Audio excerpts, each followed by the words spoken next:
nearly as much attention on how do we actually make sure that the people we're prioritizing can get the vaccine in their arm. Denny Chan is an attorney with the legal advocacy organization Justice in Aging. He says there's a lot of overlap between people who don't have good internet access or any at all and those who are most vulnerable to COVID in terms of age, income, and race and ethnicity. There's a lot of intersectionality when we think about the equity issues. Black and Hispanic people were receiving smaller shares of vaccination, while in contrast, they have accounted for disproportionately high shares of cases and deaths related to COVID-19.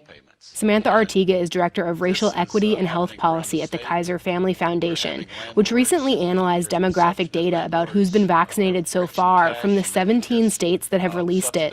Given the patterns, I think they raise some early warnings and concerns that point to really the importance of prioritizing equity as vaccine distribution rollout continues.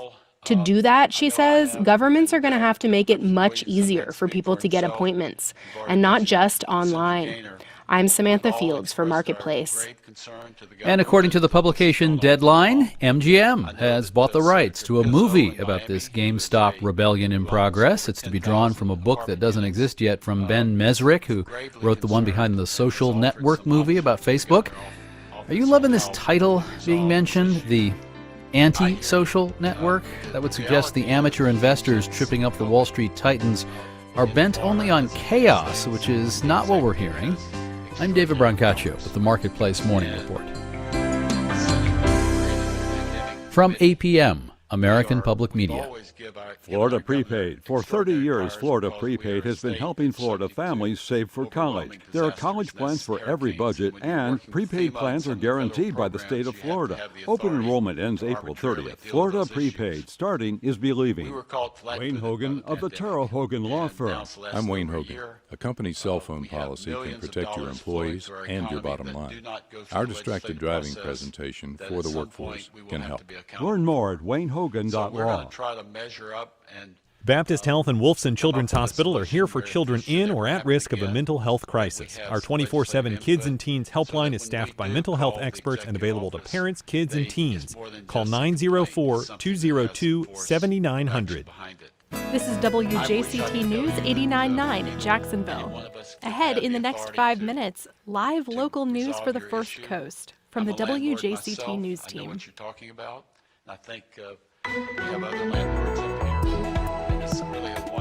As Black History Month begins, one local school is roiled by its rejection of a diversity curriculum. I'm Melissa Ross, and just ahead this hour on First Coast Connect, a closer look at what's happening on the Bolles School campus as parents and faculty speak out about a diversity curriculum at the school that was considered then rejected. That's just ahead. Then later. When the store cut hours at the beginning of the pandemic, my wife is a part-time employee, so she wasn't getting as many hours. Just how far should companies go to cover employees with health insurance in the midst of a pandemic? We speak with one Publix associate. Plus, how you can get your hands on some Girl Scout cookies this month. All of that and more, just ahead. The reason they can't pay is because of the pandemic, because they heard on the radio, at the TV. After the day's news. If you can't be evicted, and I think we're Live from NPR News, I'm Giles Snyder. President Biden is inviting some Republican senators to the White House later today to discuss a next round of pandemic relief. Biden's invitation came in response to a letter from 10 Senate Republicans offering a compromise for the next coronavirus package. It's a $600 billion package, and NPR's Dave Mistich reports that Republican lawmakers say they're aiming for a more targeted approach. The proposal from the 10 Republicans is much smaller than the $1.9 trillion plan put forth by the Biden administration. However, the senators say they've maintained $160 billion for vaccine distribution, testing and tracing, and PPE. The letter makes no mention of state and local aid, one element that's been a sticking point in previous relief packages.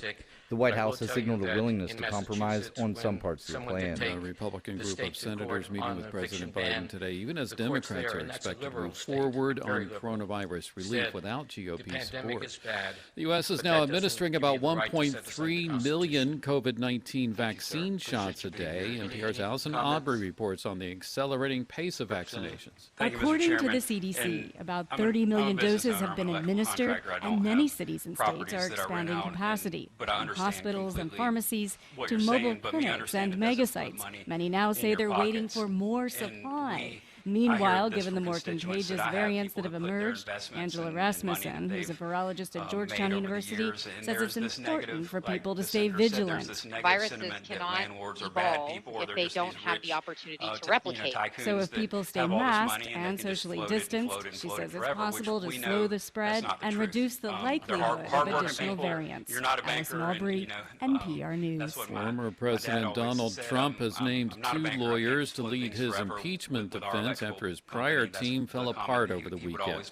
NPR's Barbara Sprunt reports on the announcement roughly a week before Trump's Senate trial is set to begin. In a statement Sunday night, Trump's office named David Schoen and Bruce Castor Jr. to Trump's defense team. The announcement comes a day after at least 2 other lawyers left Trump's legal team. Trump has until Tuesday to respond to the article of impeachment passed by the House, which charges him with incitement of insurrection on January 6th, when a violent mob of his supporters stormed the Capitol. House impeachment managers have the same deadline to file their own pretrial brief. The trial is set to begin on February 9th. Barbara Sprunt, NPR News. Stock futures pointing to a positive start to the trading week. U.S. futures are up ahead of the opening bell on Wall Street, and the silver market is rallying, the latest target of online day traders who last week drove up shares in GameStop and other stocks that hedge funds had bet against. You're listening to NPR News. It's 9:04. This is WJCT News 89.9 in Jacksonville. I'm Michelle Corum. As excitement builds before Sunday's Super Bowl, sales of Tampa Bay Buccaneers merchandise continue to grow as well. Derek Miller is with the Tampa Bay T-shirt company Smack Apparel. He says they sold over 1,500 pieces of Bucs gear in the days after their NFC Championship win. We're up about 25% this January over 2020 January. Definitely been a positive trend, especially since we've moved a lot of our operations online. Other retailers are finalizing their plans to sell the winning team's merchandise. Tampa International Airport spokeswoman Emily Nips says their stores are ready to go, whether it's the Bucs or the Kansas City Chiefs. We actually have boxes in stock. Each team will be listed as the champion until we find out who the actual winner is, and then they will open up the box with the winners. And we will be one of the few places you can buy those shirts and hats and merchandise right after the game ends. And the Bucs face the Chiefs Sunday night in Tampa, and they'll be the first team to ever play a Super Bowl game in their own stadium. Kickoff is set for 6:30. 9:05 right now, and the temperature is at 53 degrees. It's cloudy. We have a northwest breeze right now. We're going to see the temperatures go down today as we have a cold front moving through, falling to about 48 degrees by 5 this evening. Windy as well today, and dropping to the mid-30s tonight. Tomorrow we'll have some gradual clearing with a high near 53 and a wind chill value as low as 27 degrees early. NPR comes from Atlassian, makers of collaboration software like Jira and Trello. 83% of Fortune 500 companies use Atlassian to help teams stay agile, aligned, and connected. Learn more at Atlassian.com. For us, that is a huge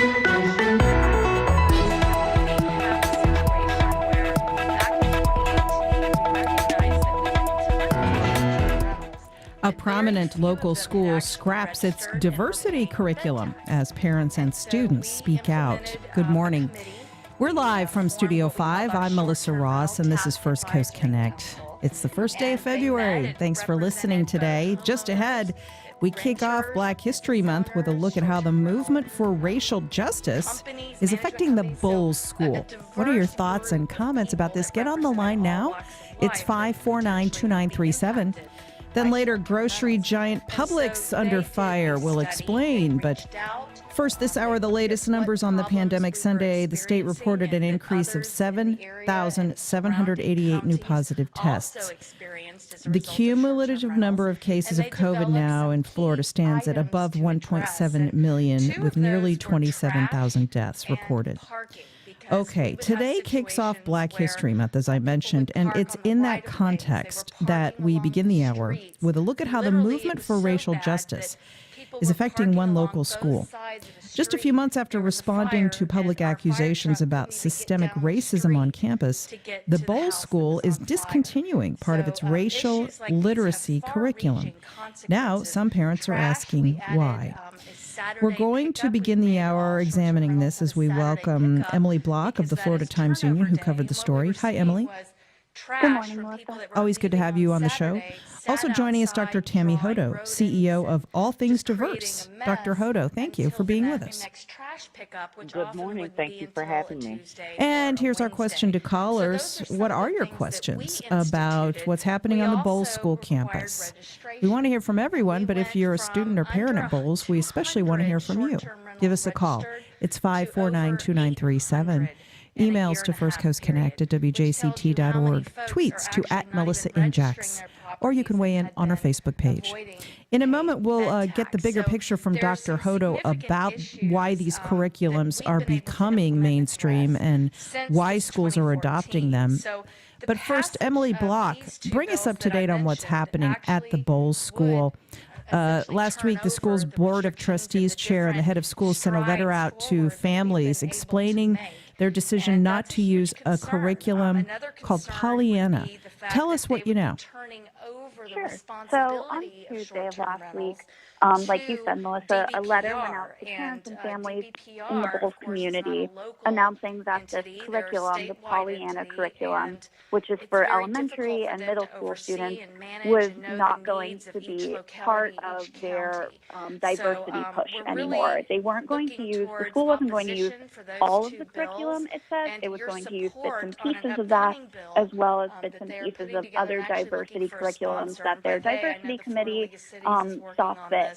But after what they're calling angst from their community, they're no longer going to be using pieces of the Pollyanna curriculum. And the Pollyanna curriculum, it's pretty widely known. It's a curriculum for, again, elementary and middle school students that focuses on intersectionality, implicit bias, white privilege, systemic racism, LGBTQ issues, and things like that. And what we found out from my reporting is that parents are saying that angst is coming from inside. It's coming from parents that might not necessarily want to hear about racial bias or white privilege. And that's why parents are telling me that they're so frustrated. So did the head of school and the board decide not to go forward with this curriculum because some parents didn't want them to? Is that what you're saying? That is what parents are telling me. And of course, that's a hard thing to verify when the school is declining to comment, the Board of Trustees is declining to comment. But yes, that is what parents are saying. That is coming from the inside, that angst, so to speak. We reached out to Bolles last week when we first heard about this story, and a spokesperson told WJCT News, quote, "We are committed to continuing to move forward and finding the right initiatives for Bolles. You can view some of the things in discussion at bolles.org under About Us." Okay, Dr. Tammy Hodo of All Things Diverse. As someone who goes in and consults with institutions and companies on these kinds of initiatives, what's your thought about what's happening at the Bolles School? Well, it's very problematic. When you look at the demographics of the student body as well as the faculty at Bolles, it's not diverse at all. And one of their mottos is that all things are possible. And considering that we're in a global society, reality is these students do need to learn the correct and true history of the experience of marginalized groups in America. Too often the curriculum is it's not perceived or it's not developed in a way that is very true and honest about the history of this country when it comes to race and ethnicity. And I think that a lot of parents are very fearful or that cognitive dissonance is alive regarding learning new things that kind of dispel all the racial myths that they've heard before. It's imperative for the students to learn the true history of this country surrounding race, the institutionalized components of racism and institutional racism that have impeded certain groups from developing, to their full potential because of policies and practices. So it's rather disheartening to hear that they're going to pull this curriculum. I think that the parents that are not okay with this do not want to recognize that the experiences of people of color, the BIPOC, right, the Black, Indigenous people of color, have had very different experiences in America. And we tend to want to glorify and make everything seem that it's been equitable, when reality is that that's not the case. They may be concerned about having those conversations about white privilege, which is very much real, and they may not want to talk about meritocracy when it comes to that, because white privilege does allow certain avenues that are advantageous to Caucasians that, continue to be very detrimental to people of color. Now, earlier this year, actually, I should say last summer, a new Instagram account got some attention called Black at Bowls. It included dozens of anonymous testimonials documenting trauma and abuse. There were some allegations against faculty members. In response, Bowls hired a consultant to review all this. They provided implicit bias training for faculty. They launched a diversity, equity, and inclusion task force. I'm quoting from your story, Emily. And they hosted speakers and consultants to discuss topics like diversity and race. Dr. Hodo, when we talk about white privilege, schools like Bowls, let's be clear, they're emblematic of that. They've historically been almost all white. It's a private school. It's expensive to attend, although scholarship opportunities are available. And so when you look at the actions Bowls has taken to date to grapple with the racial justice movement, what about the things that they have done? Do you think those are sufficient, or do you think that more should be done? I think that more definitely needs to be done. I think that a lot of people are uncomfortable having these conversations, but we need to get really comfortable having them. We have not had that racial reconciliation that we need to have. I commend Bowls for, developing a committee and bringing in other speakers, and that's great, but there's so much more that needs to be done. Again, cognitive dissonance in America is real surrounding issues of race and ethnicity. People often say, why can't everyone pull themselves up by their bootstraps? But they fail to recognize the institutional racist policies that have been, alive and well in our society and continue to function. So I think fragility is one of the issues that Bowls is having. Some of the parents do not want to recognize that, we are having different experiences in America as people of color.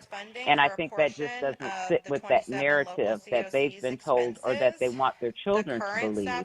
But it's in Bowls' best interest to continue to implement racial equity curriculum, because their students, if they're going to be the best of the best and go out and make positive changes in our world, they need to be culturally competent. And at this point, I'm not sure that they are. Emily Block, you interviewed a number of students and parents. What were some of the perspectives you got about all of this from the community? Yeah, absolutely. So something we know, speaking to both Black and white families, I think it's important to emphasize, is that they all were frustrated. Every family I spoke to, regardless of their race, thought that this was a curriculum that needed to be integrated into the school. They were voicing frustrations. That's why did it get rolled out? Why did it get announced through a newsletter that's since been deleted? Why did it get vetted through the diversity committee just to be taken off the table? So there was mutual frustration from the families I spoke to, and particularly with parents and families of color. We're hearing that their students have gone through the school years of their lives without having one Black faculty member to teach them, one Black faculty member that looks like them. them. So we're hearing that from the families that they could count on one hand the amount of Black and members of color faculty members that they saw throughout their years at the school.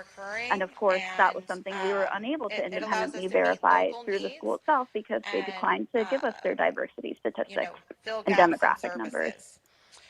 Emily, this is a private school.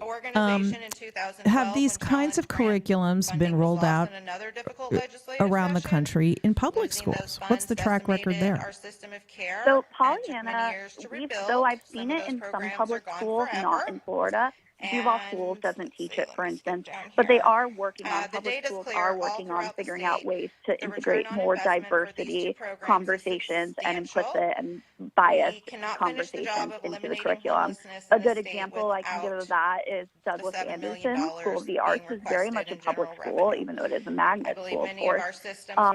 When they also faced, pushback this summer, as did Bowles, as did Episcopal, as did Stanton, for those Black at Instagram accounts, they countered with saying, well, we're going to integrate more Black history classes into our schools. So they're doing I think they have a Black history class as well as a Black theater history class, a Black dance class, and things of that nature. So we are seeing rollout in different ways across the county and across the country, even if it's not necessarily Pollyanna. Let's go to your calls. It's Black History Month. What are your thoughts about the flap at Bowles over a diversity curriculum?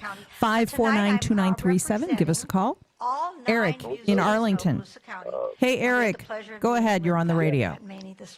Yes, I got a comment and a question. The comment first. This just seems like an extension of what went on in the Capitol on the 6th, where you had people that refused to accept reality and wanted to live in some sort of alternative reality. This program seems to want to present the facts of the reality of the history of the country. And here we are again with white, rich, entitled people trying to do everything they can to deny that reality. I guess Marjorie Taylor Greene, the representative from Georgia, this is a person that's really popular with the people at Bowles, and also, the people that invaded the Capitol believed that there were laser beams from outer space, that Jews were shooting laser beams from outer space. Oh, that's something that Congresswoman Greene said, not necessarily believed by all of her fans. But go ahead, Eric. Okay, well, to me, it's just an extension of not wanting to believe, just wanting to live in this alternative reality. And since they're white and wealthy, I guess they're allowed to. My question is, the word Pollyanna, it kind of has in some ways, a derogatory word that's sort of meant to describe a person or an idea or sentiment that is meant to put a happy face on stuff. Yeah. The word Pollyanna, it doesn't really seem like the right description. Where did the word come from? I don't know the answer to that, but you make a good point, Eric. Dr. Hodo. Really quickly. Yeah. Oh, Emily, you go ahead then, Dr. Hodo. My understanding from the school, directly on the Pollyanna point, my understanding from the program, which is a New York nonprofit that goes by the same name, is it is to counter that. So Pollyanna is supposed to imply this like rose-colored glasses, everything is great, I don't see color sort of, it's idea. To puncture that idea, is it? Okay. Exactly. I see. That's my understanding. Okay. All right. Dr. Hodo, what are your thoughts about Eric's point that we do have a problem in this country with large numbers of Americans living in an alternate reality, whether it comes to the results of the presidential election, whether it comes to accepting the reality that we do have a problem with systemic racism in America? This is your life's work. This is what you do, trying to enlighten people about these issues. So discuss this with me. Well, I totally agree with Eric. I think too often people don't want to face the reality. In America, we're very individualistic, and we talk a lot about meritocracy. And when we talk about meritocracy, white privilege doesn't bode well with that. People don't want to recognize that white privilege is real, and due to the complexion of their skin, regardless of their social economic status, there are positive attributes that are attached to them. As a person of color, when I walk in certain spaces, there are negative assumptions that are associated with my beautiful brown complexion. And it doesn't matter about social class. It tends to be, obviously more favorable towards Caucasians. When Emily talked about, I do want to say something about DA, though. So DA, Douglas Anderson, their principal, Melanie Hammer, is amazing. She reached out to me right away when Black at DA came about. I went in, I did training on implicit bias, microaggressions. We came up with a strategic diversity plan. I worked with one of their alum, Ulysses Owens, who created this DA guest artist list. So we see all these African-American artists and other people in BIPOC who are coming into DA and doing these programs and educating and enlightening the students, and that look like the students of color. So I just want to commend DA because they were very adamant about that, and it was their principal. Ms. Hammer was going to make this happen because she was not okay with what she saw. And and when I interacted with her, it was very sincere, it was very real and very raw. Have you reached out? So have you spoken with the Bowles School, Dr. Hodo? But I do want to thank you. I have reached out to Bowles 3 times. So I actually have the proposal I had put together for them quite some time ago up on my screen right now. So I was very surprised when they reached out to a company, as per my understanding, an individual in New York, a Caucasian male, from what I was able to research on my own, to come in and do the investigation.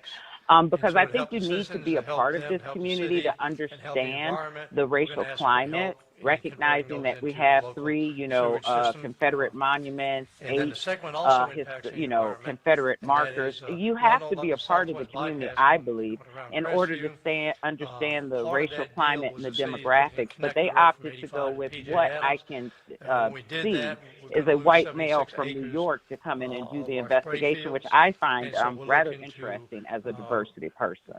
Robert emails the show. We've heard a lot of speculation and conjecture about why the program was continued, but no firsthand testimony. Stop speculating. Perhaps the administration knows what they're doing. You know what, Robert? We did ask Bowles for comment. They did not give us a full explanation. We are confident in Emily Block's reporting from the Florida Times-Union, as she has spoken with a number of parents and students and faculty. We're just relaying what's already been reported in the TU. So I hope that answers your question. Here's another email from a listener. My 3 nieces and 1 nephew have all recently gone to Bowles, and I have attended many productions and events. I'm always dismayed at the lack of diversity. Invariably, there are only a handful of kids of color. Bowles is about money and football, a perfect example of elitism and white flight, he says. Here's a tweet from a listener. How does this compare to other private schools? A school like Episcopal, I've heard, has a similar program. Emily, is that true?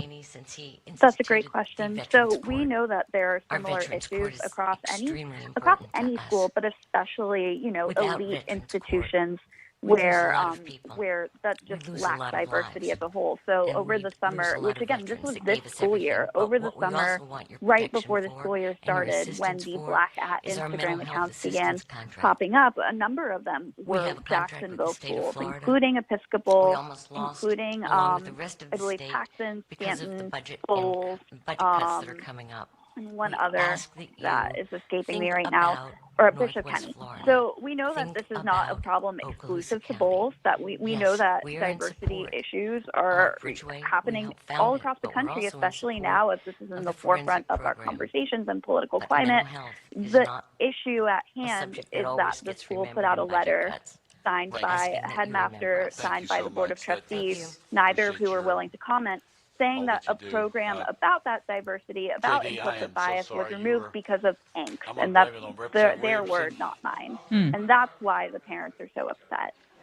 Tracy in Arlington. Hi, Tracy. You're a former Bowles parent, is that right? Hi, Melissa. Yeah, thank you for taking my call, and thank you for your guest addressing this topic.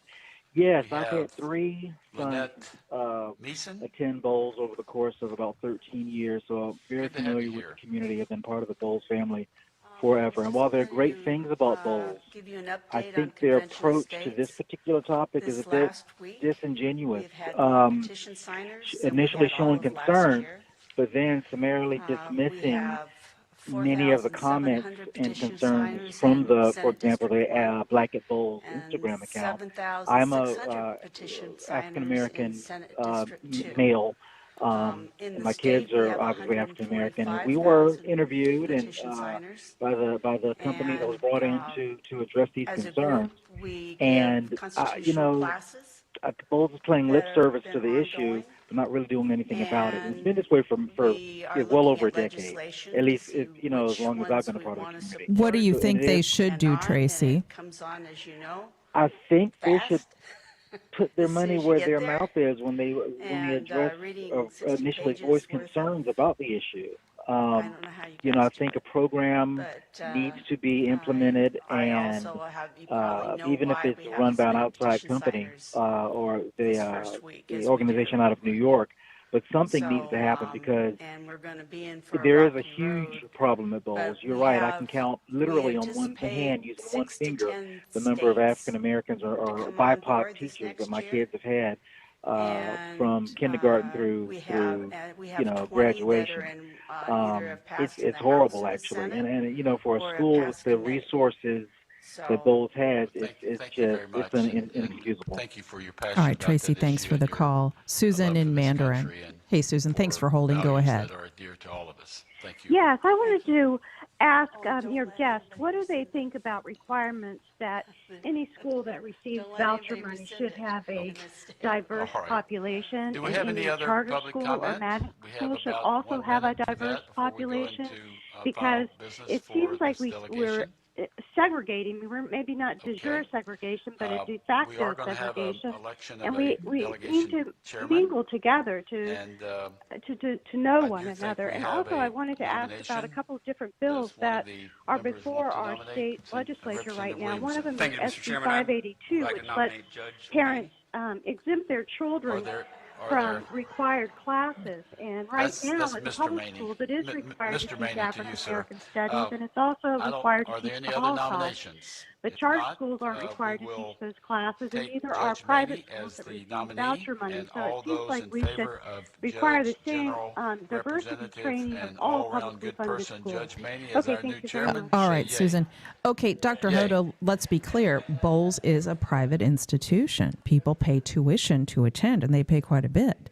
And so Bowls isn't typically subject to the same oversight or regulations or academic requirements that the caller made reference to.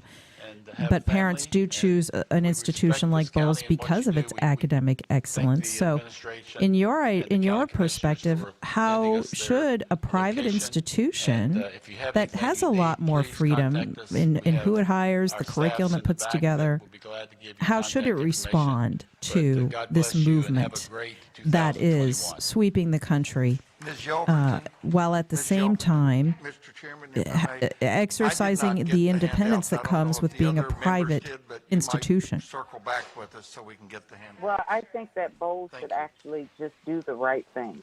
My son is a graduate of Episcopal. He was one of the 2020 graduates.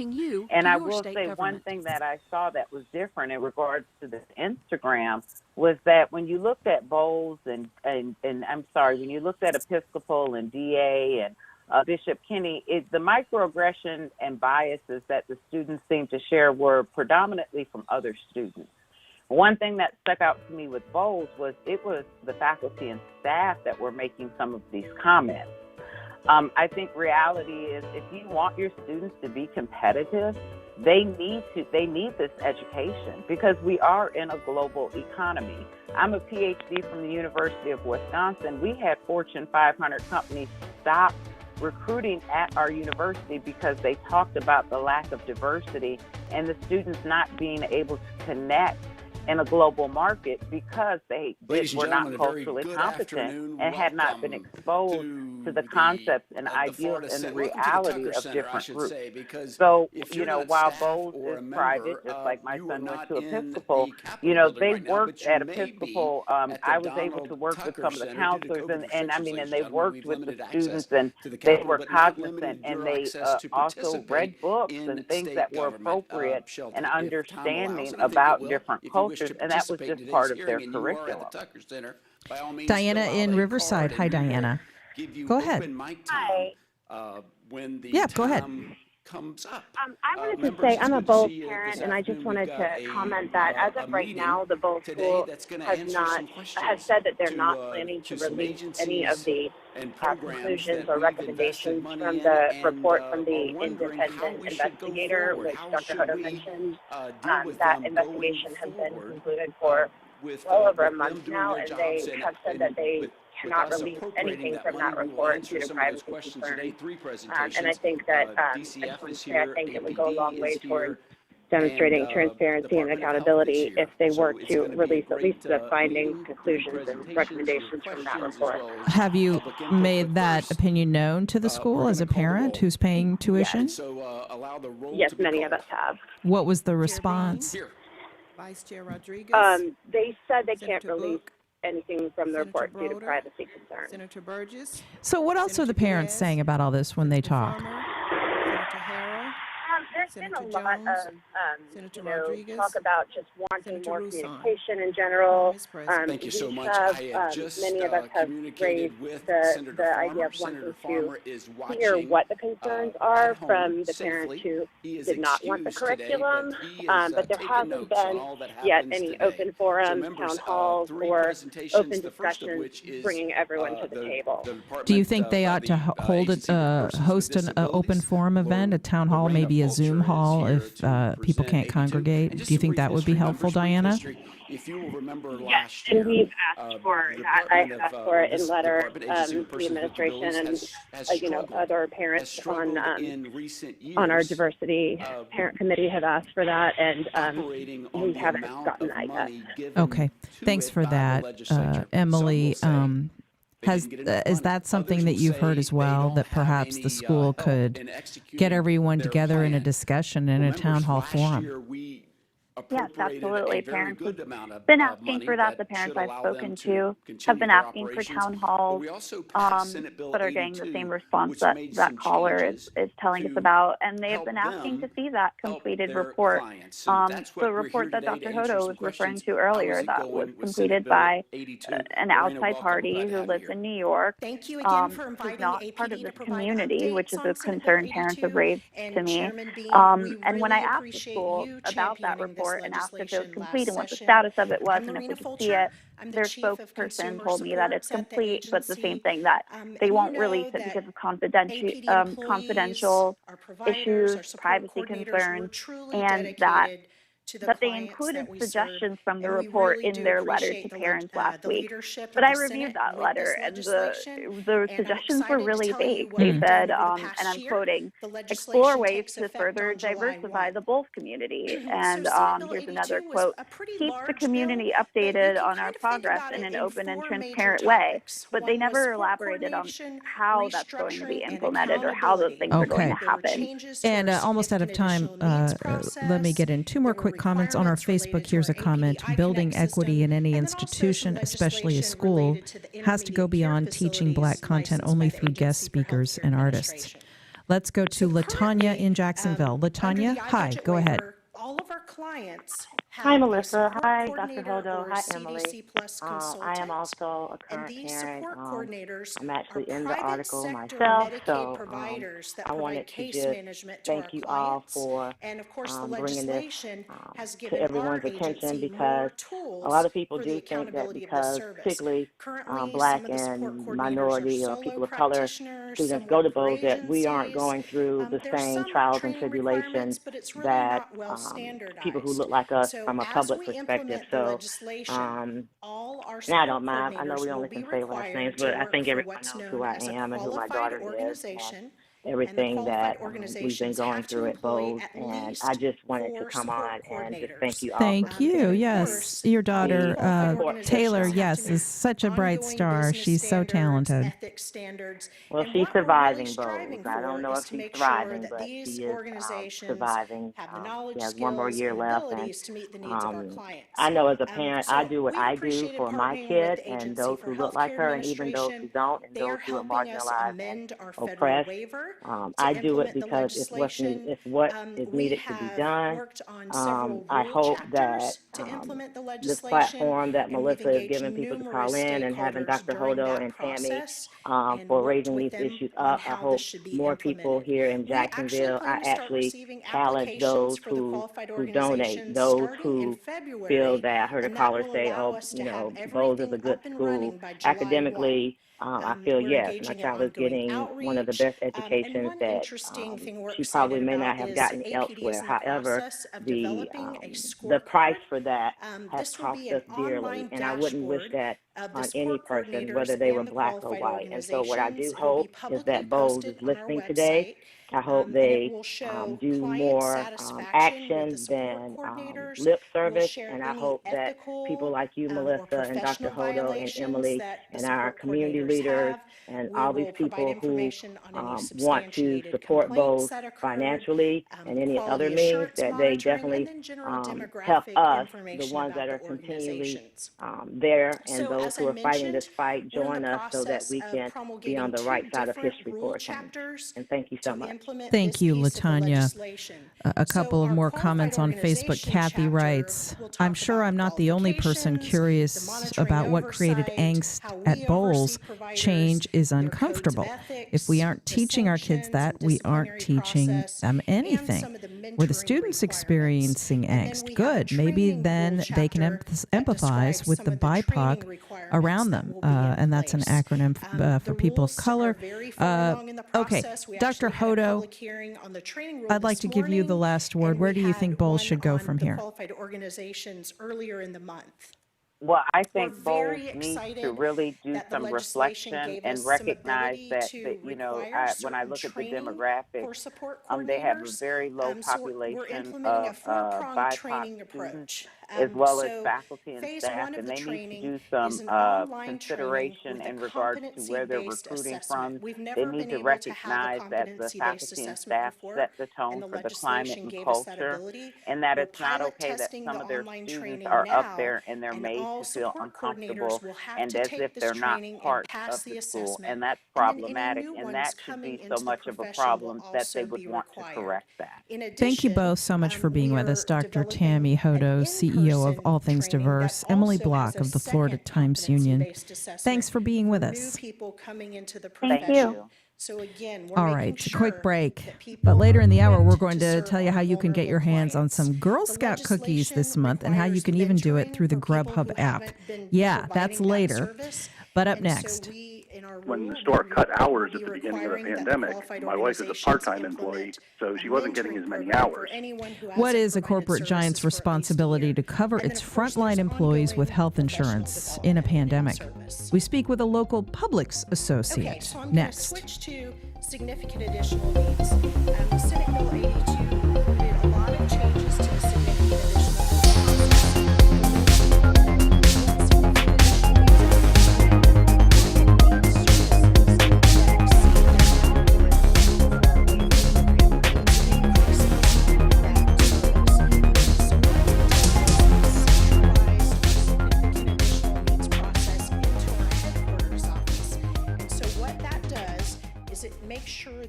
Internal consistency when we make decisions about I'm Peter O'Dowd. We'll have the latest on the response to the fast-spreading COVID-19 variants here in the United States and how countries around the world are coping with the pandemic and handling vaccine distribution.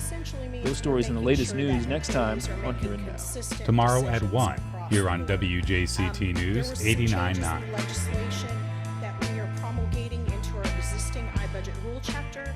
That rule has been adopted and becomes effective on July 1.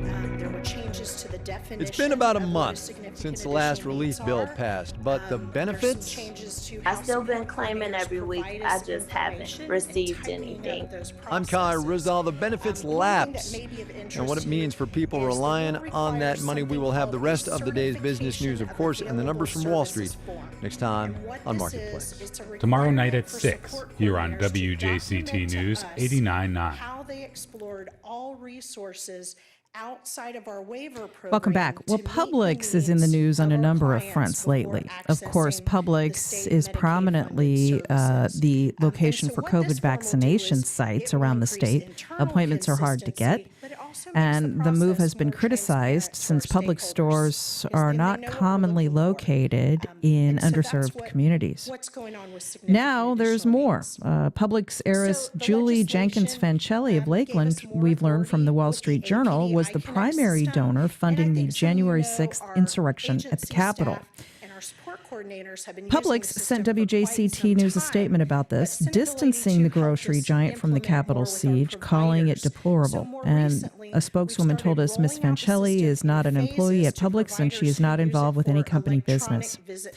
But amidst all of that, at the same In addition, time, the people who are legislation had employed some at Publix have been opportunities reaching for out to our us about clients other who have issues. severe maladaptive We recently spoke behaviors and with an developmental associate who's been working at a Jacksonville and what the Publix for legislation over a does is decade it now. allows His wife works MACA at Publix to too. license certain But this intermediate associate, who care we are facilities identifying only by his first designed name, to Mark, meet says his those household has needs. suffered in the Those clients are pandemic, choosing even those though facilities. both Now, ACA husband and does wife are license those employed. Now, here's why. facilities, so they're In the taking early lead months on of the crisis, legislation, Publix cut but hours we for part-time certainly partner with them associates. and are in And terms that of ended up identifying costing Mark clients and his wife criteria thousands of and things like dollars that. in added health insurance costs. So I wanted to give you guys an Mark's plea to Publix is simple. Since he and his wife are both frontline workers and they're at risk of contracting COVID, he thinks Publix should cover not only his wife, but also other part-time workers who are at risk in this pandemic as they go to their shifts every day. I spoke with him. Take a listen. Hi, Mark. Thanks for joining us. My pleasure. So you're a Publix associate. You've been with the company for a decade. Your wife is also a Publix employee. Once the pandemic got underway, tell us what happened in terms of your health benefits. Well, initially nothing changed, but when the store cut hours at the beginning of the pandemic and was open shorter period, my wife is a part-time employee, so she wasn't getting as many hours. And to qualify for health benefits, you have to reach 1,500 hours during the calendar year. So she wound up being short of that by about 94 hours. And it's very hard. so she lost her benefits the first of the year, and we had to move her to my plan. Well, I And can what did get that mean back for with your you on the budget, your monthly budget? specifics, But I do know we are Basically, that's costing me about $100 a week. I will need to get back with To you on. cover her under your plan. Okay. Right, because for the individual associate, it's a very affordable plan, but when you go to an associate plus spouse, it's a little expensive. So you went to Publix management about this, Thank correct? you so very much, Mr. Chairman. And Yes, have I did. several Actually, questions. I started First of addressing all, this, on the well, before intermediate care Thanksgiving. facilities, I know we did that legislation. I brought it It up was part saying, of you the know, big bill, very, this is very the situation, what is important part of Publix it. going to do But we to also address had it? a $38 And I was getting million told by appropriation that I believe store-level we had management, yeah, we're in the working on it. budget that And was my wife was vetoed. being told What the is same the at her store. impact of that We're working on veto it. We're sure in Publix is going to using do the those right thing. dollars for those very So, and it sort of specific candidates came who as have a many, surprise when I many didn't step problems, up on maladaptive January 1st and behaviors, say, as you well know, as their, we're going to other grandfather in everybody that disabilities. qualified for And, benefits in 2019, How has it or turned out something without along that those lines. additional resource? And is the department So going the to issue you and your wife pursue have with additional Publix is resources that to deal it's with this one of Florida's particular largest problem? companies, and Thank you it's for asking dropping that employee important health care question. programs I or will need benefits to in the check middle with of our a partners at the of a Agency for pandemic. Healthcare That's Administration, at the heart of it, specifically right? because it relates to their funding. That's kind of the heart of it. Yes, But, it like I relates said, to their basically what I funding, really but feel what is they is should have also the grandfathered impact in, because on the there's a lot of part-time clients employees at in these Publix. facilities. I would and assume that there's they are a lot of compliant, employees whose hours were and affected that negatively you would during be the those first ones months of the involved in pandemic. really monitoring My that wife's and average making sure hours they're went getting from appropriate service. around 28 to 30 Thank to you. And we one do week she only appreciate your had concern 16 about the hours. A couple clients. weeks she So only had, our 18. clients that are currently And, receiving services 2 in months of long-term that, care that's what facilities, put her under, they are receiving funding. the required hours. But this And the to legislation be is a to be fair to the a new company, they program were to be reacting to developed for the people measures have that were being imposed specific at the time. needs. But what you're saying now is that you'd like them to make your family follow-up? whole. Is that right? Or new question. Oh, not just mine. Like I said, I know a number of part-timers that have been affected by this. And it's not like I'm trying to say anything negative about the company. I just think in a situation like this, they should have looked at it and realized this is a problem and said, we're going to go back instead of, even if they just went down to 1,000 hours for the part-time employees to qualify for benefits, that would eliminate the problem. I think part of the reason why this is such a salient issue too is that you and your wife and so many other people who work in grocery stores are frontline workers in this crisis, and you're exposing yourself to COVID-19 as well. Even though now we have a mask mandate, at least in Jacksonville.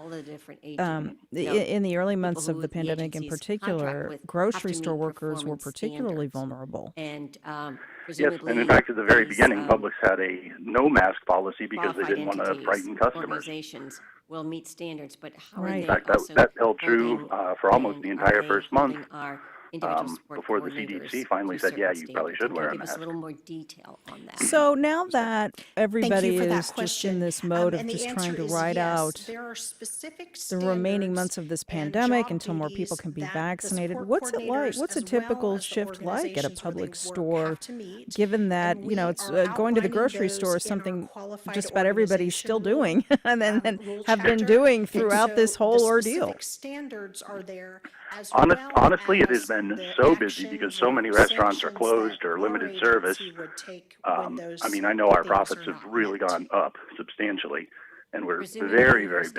establishing I various mean, quality standards it's almost like every that day have to is be met. Saturday And then now. do you have the Wow. manpower In to terms do of how the busy we measurement are. So, and to make given sure that that you're you're busy and following profits up are and up, I that you are think does actually that holding bolster people your accountable case that to those workers quality should doing have the their insurance assessment covered, on quality given measures that and holding people accountable to those measures? the company's doing great?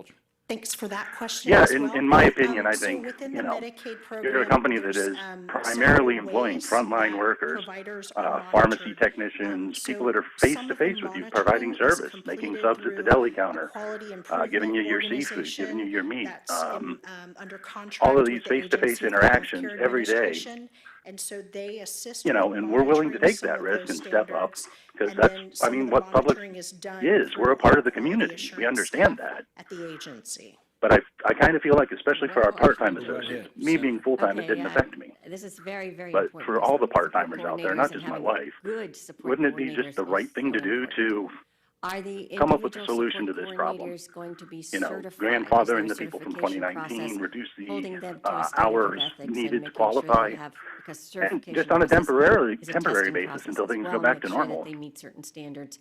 But this And that was very Publix importantly, associate Mark. We did reach out to Publix. Here's their statement in part. We offer full and part-time Ms. Holter, I know associates there won't be comprehensive any more coverage with low independent support deductibles. coordinators. They will Our all part-time be associates part of a can team. Is that- participate in the health plan if they work 1,500 Yes, that is hours per correct. year. And we are very We did decide to give excited work credit about hours the toward certification process eligibility for that health is in the insurance legislation. for some We associates will who be did lose requiring hours. competency-based And we will assessment continue to after follow this required story. training, and there In is a moment, significant how you can portion get of your that hands on some Girl training Scout that cookies safely. focuses We'll be on right back. ethical standards. In addition, the qualified organizations have to have a code of ethics, and we have some criteria about that code of ethics in our rule chapter, and we will be monitoring it and publishing any ethical violations on our public dashboard as well.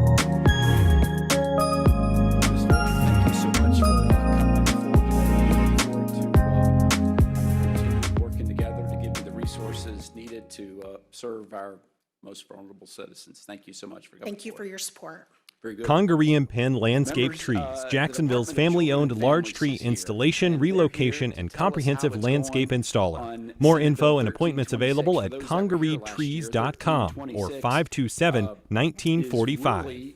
WinGuard, a Jacksonville-based marketing and communications agency that advises businesses and nonprofits on their advertising budgets, campaigns, and messaging. More information on WinGuard's advertising services can be found at wearewingard.com. The annual Battle of Olustee reenactment will not be held for the first time in 45 years due to COVID-19. I'm Ben Brookmarkle, and coming up on Florida Frontiers, the weekly radio magazine of the Florida Historical Society, will look at why this Civil War battle was so significant. We'll discuss a series of special issues of the Florida Historical Quarterly and Fort Jefferson. That's Florida Frontiers, Monday evening at 6:30 on WJCT News 89.9. Thank you very much, Chair, Vice Chair, and members of the committee. I'm Marco Werman. The World's Newsroom brings you the big picture stories and some other stuff. It may surprise you to learn, but in Italy, many mafiosi are religious. You don't expect to find a swimming pool in the middle of the desert. The rule number one when planning a golf course in China is to not call it a golf course. Join us and hear the world. Today at 3 on WJCT News 89.9. Accomplished in the quality office so far.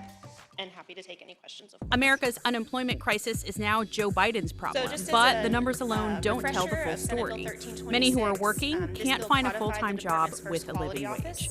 We'll take a closer look, plus what's next for Reddit's revolutionaries as they try to hold Wall Street's feet to the fire, next time on One. Today, starting at 10 on WJCT News 89.9. Outsourced children's legal services partners. We are also developing, per the legislature's direction, a statewide accountability system to assess the Welcome health back. of the child welfare Here is system some good by news. circuit. It's Girl Scout cookie season. Now, of course, this year things will be a little bit different due to the pandemic, but it will still be easy for you to get your hands on those Thin Mints, those Samoas, and all the other treats that you love. Marianne Jacobs is CEO of Girl Scouts of Gateway Council. Hey, Marianne, good morning. Good morning, Melissa. Thanks for having me this morning. You know, it's so funny because just the other day my daughters were asking about the Girl Scout cookies. When will they start selling them? My kids used to sell them when they were younger, of course.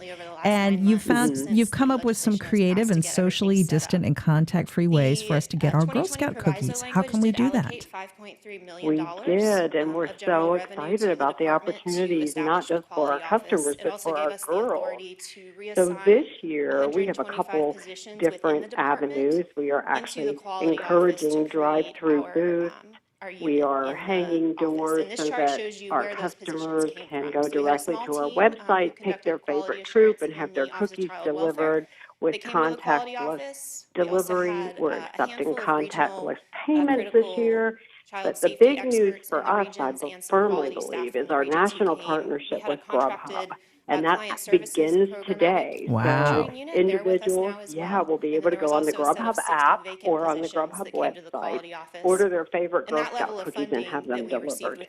Well, hey, we've all gotten very adept at doing that in this pandemic, so this should be easy for people to do. They just need to tap the app and search Girl Scout cookies, and they're off and running. Yeah? Okay. Okay. Now, as I'm looking at the website, girlscoutcookies.org, you can buy cookies through the website by entering your zip code. This couldn't be easier. And Marianne, there have been some new cookies introduced in recent years. Tell me, I'm curious, what are the most popular cookies and what can people pick from this year?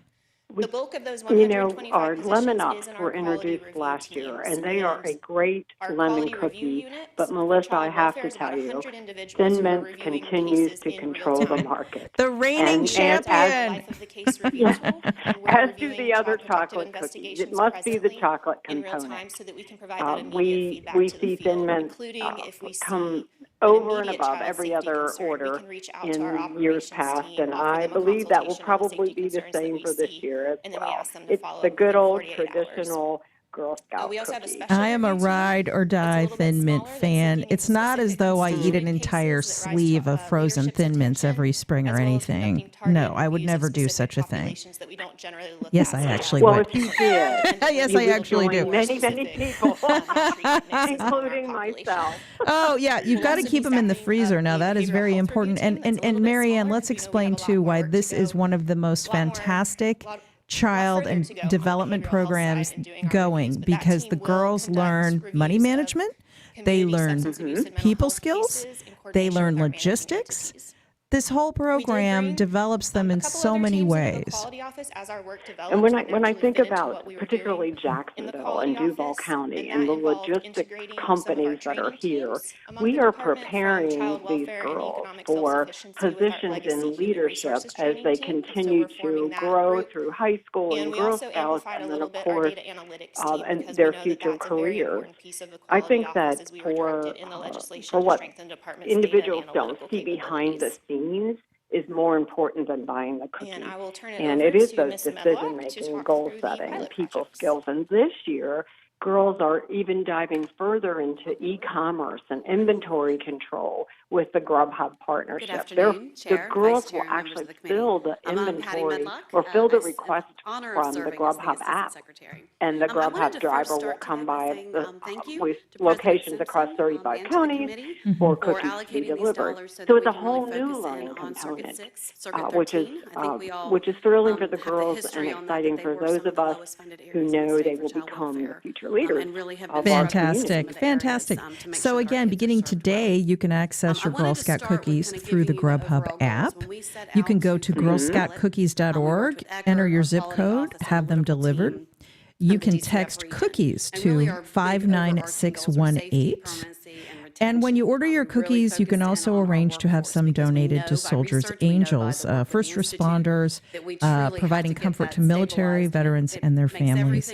So check it out online. Get your cookies now. Marianne Jacobs, CEO of Girl Scouts of Gateway Council. So exciting. It is that time of year again. Marianne, thanks so much and have fun with it. Thank you, Melissa. We will. Enjoy your day. Again, I'm going to repeat those one more time. girlscoutcookies.org and enter your zip code. Download the Grubhub app. Order your Girl Scout cookies through the app. Or you can text cookies to this short code. It's 59618. Check it out. I'm Melissa Ross, and thanks for listening to First Coast Connect. Yeah, my mom was the Girl Scout troop leader when I was a kid, so I'm ride or die with this organization. Thanks so much to producer Heather Schatz, director Josh Torres, news director Jessica Palumbo, and digital editor Bill Bortsfield. We value your feedback. Send those emails to firstcoastconnect@wjct.org. And you can catch our podcast later today wherever you listen, or you can always listen to all of our programming through the WJCT app. I'm Melissa Ross. This is First Coast Connect on WJCT News 89.9. We'll be right back here again at 9 a.m. tomorrow. Have a great day. That will come in the next phase, looking at rolling that over the next few months. Looks like by March we should have those. A really key area here this committee is very familiar with the challenges in this area. So there's a team meeting around Circuit 6. We look to get another team meeting on 13/6.